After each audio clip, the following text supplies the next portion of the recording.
So I'm Benjamin Cohen, I'm 30 years old, I'm a journalist, primarily working right now as a publisher of Pink News, one of the UK's main gay news publications. I also campaign for same-sex marriage.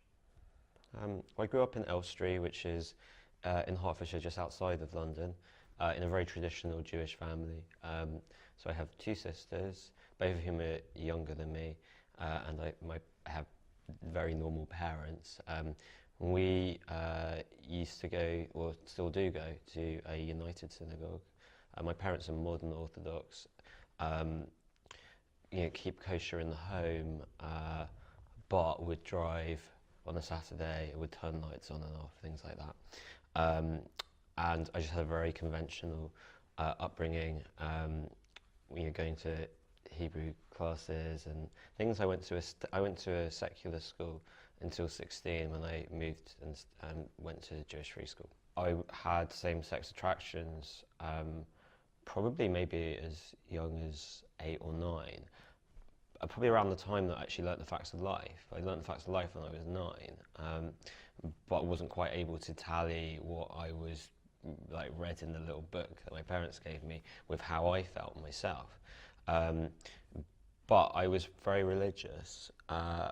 It was more religious than my parents, and I felt that the feelings I had, because I'd been taught that they were wrong feelings, were a test from God, and that what I was living through or feeling was a test, something that I would struggle with, and that's something that was very much part of my thoughts process when I was 13 and 14 and sort of turned 15. But when I was 15, I made a decision to tell my mum how I felt. It's something that's weird because she doesn't really remember it very clearly, because I told her that I thought I was gay. Or I actually said to her, would you love me no matter what? And she went through a list of things that I could possibly have done or could be about me, and it was no. Have I stolen something? It was like a list of crimes I could have committed, and then at the end it was like, oh, do you think you're gay? And I said yes, probably. But I to confuse her, then moved schools, and I told people that I had same-sex attractions, and but I then decided it made girls really like me for some reason, so I then had 2 girlfriends, which confused my mother, and I had to come out again when I was 21, when I was in my first proper relationship. And when I came out, again, and not just to my mum but my entire family, the core wasn't at all that my partner was someone of the same sex. It was that my partner wasn't Jewish, and that was a more difficult thing for them to cope with, because it meant someone who didn't have the same upbringing, sitting around the Friday night dinner table, and for them it was more important that their children had Jewish partners than the conventional heterosexual partners. I came into the Jewish LGBT community properly because I wanted to find a boyfriend. I have found a boyfriend now. He's not Jewish, and so some of the draw that there was isn't there anymore. Part of the reason why I used to come to events was in the hope that I might meet someone. I don't need to meet anyone now, so what would I be? I'm coming for different reasons, I suppose. But it was a very great way of me. It was like the Jewish LGBT community was a real kind of rock to help me get through what was quite an upsetting breakup. When you split up with someone after being with them for 7 years in a conventional heterosexual relationship, very likely people got married, maybe even had a child by that point. And many of my friends who were straight, who've been in relationships from the same age that I was, are married and have children. And I felt very alone, and so a good way of meeting new people was going to Jewish LGBT things, principally because it meant that you had a double affinity. You're both Jewish and LGBT. I'm on the committee for Gay Jews in London, which is a group primarily arranged on Facebook, and I'm on the board of Keshet, which is the Jewish LGBT group, and I was there for its founding. I do. I mean, my primary. I do a lot of campaigning, but it's not specifically on the Jewish LGBT thing. I suppose like the Jewish thing is it runs through all of elements of my life, because I'm still doing all those things that I did when I was a child. I still do.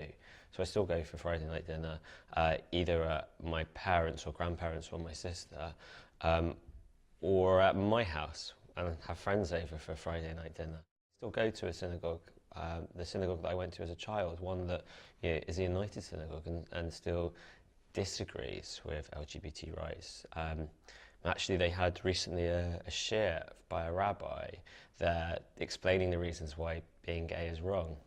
So it was a very useful opportunity for me to then have a public argument and explain the reasons why the rabbi was wrong rather than me for being gay. I don't feel it's possible to totally separate. If I think about my own personality, Judaism is a very big part of it, but it's not about. What's important for me is it's not actually about faith, it's about community. My personal sort of aspirations in future is at some point to get married, hopefully to my boyfriend, and to have children. I'd like to have Jewish children. I'd like to be very normal. One thing that's important for my own personal identity that is maybe different from some people who are Jewish and LGBT, or maybe Jewish and queer, is I'm very traditional and I'm very conservative, really, on a social basis. And for that reason, I want to have a life that is very similar to the life of my parents or grandparents. I don't want to have a different life, a hedonistic life, or what people used to perceive as a gay life. So for me, what I aspire to is being in a stable, monogamous relationship, having children, eventually having grandchildren, and that's important for me. And that's because, and part of that reason is because of Judaism. It's because of the structures and the rituals that made up my childhood, and I'd like to be able to do that with my own child one day. And I think actually more and more people who are LGBT, particularly younger LGBT people, are seeing that being gay doesn't mean being something different and being something other. It very much used to be. What it is now is it's about being the same as everyone else. Why we're having equal marriage, why being able to be open up into that institution means that our relationships can be considered in the same context as heterosexual relationship, and maybe that means that I could be accused of being heteronormative, but I probably am, but I'm just maybe just normative and want to have a normal life for myself in the future.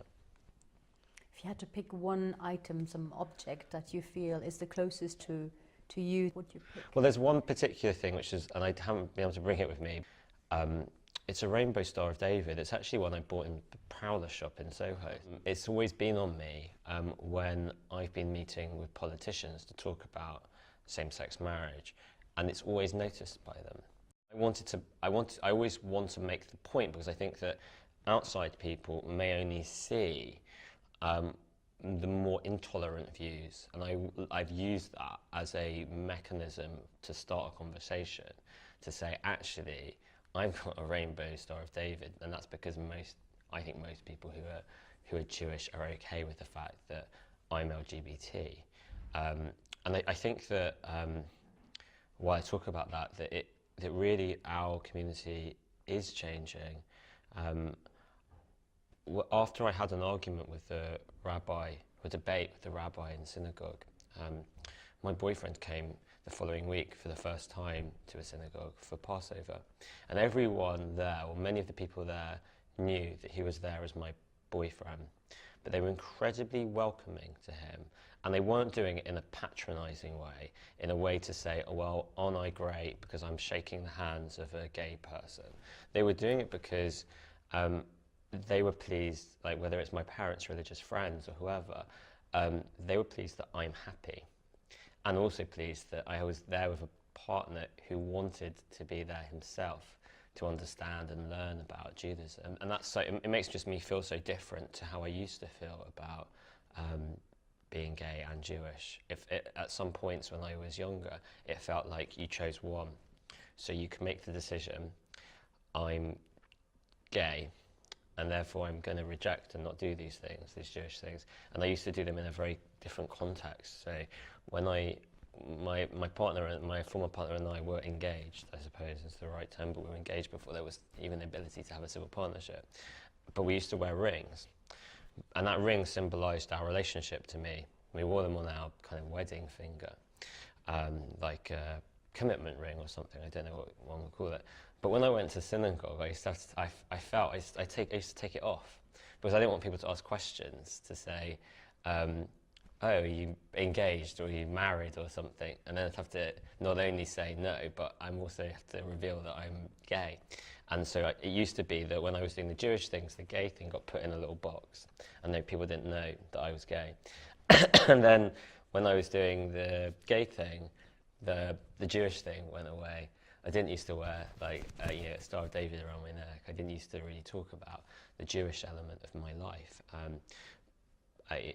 particularly when the gay thing. And it's so different now. It gets better is because families are way more accepting of being gay than they used to be, and society is.